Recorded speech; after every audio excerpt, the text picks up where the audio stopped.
Well, that's no better a solution than any of the others, is it? So, in the end, have we learned anything from this look at why the world turned out the way it did that's of any use to us in our future? Something, I think. That the key to why things change is the key to everything.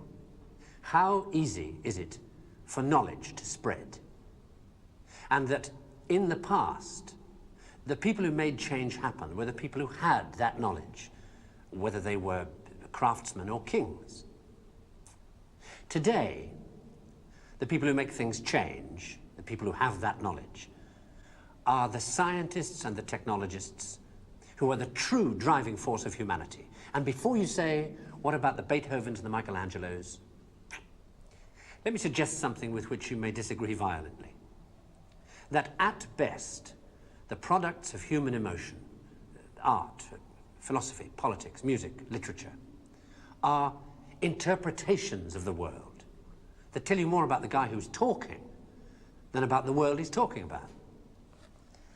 Second-hand views of the world, made third-hand by your interpretation of them. Things like that, as opposed to this. Know what it is?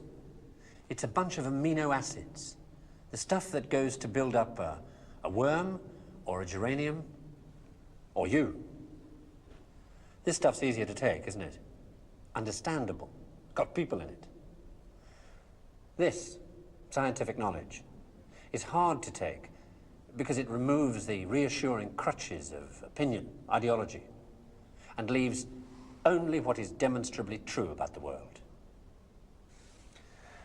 And the reason why so many people may be thinking about throwing away those crutches is because, thanks to science and technology, they have begun to know that they don't know so much, and that if they are to have more say in what happens to their lives, more freedom to develop their abilities to the full, they have to be helped towards that knowledge that they know exists and that they don't possess. And by help towards that knowledge, I don't mean give everybody a computer and say, help yourself. Where would you even start? No, I mean trying to find ways to translate the knowledge, to teach us to ask the right questions. See, we're on the edge of a revolution in communications technology that is going to make that more possible than ever before. Or, if that's not done, to cause an explosion of knowledge that will leave those of us who don't have access to it as powerless as if we were deaf, dumb, and blind. And I don't think most people want that. So what do we do about it? I don't know. But maybe a good start would be to recognize within yourself the ability to understand anything, because that ability is there, as long as it's explained clearly enough. And then go and ask for explanations. And if you're thinking right now, what do I ask for? Ask yourself if there's anything in your life that you want changed. That's where to start.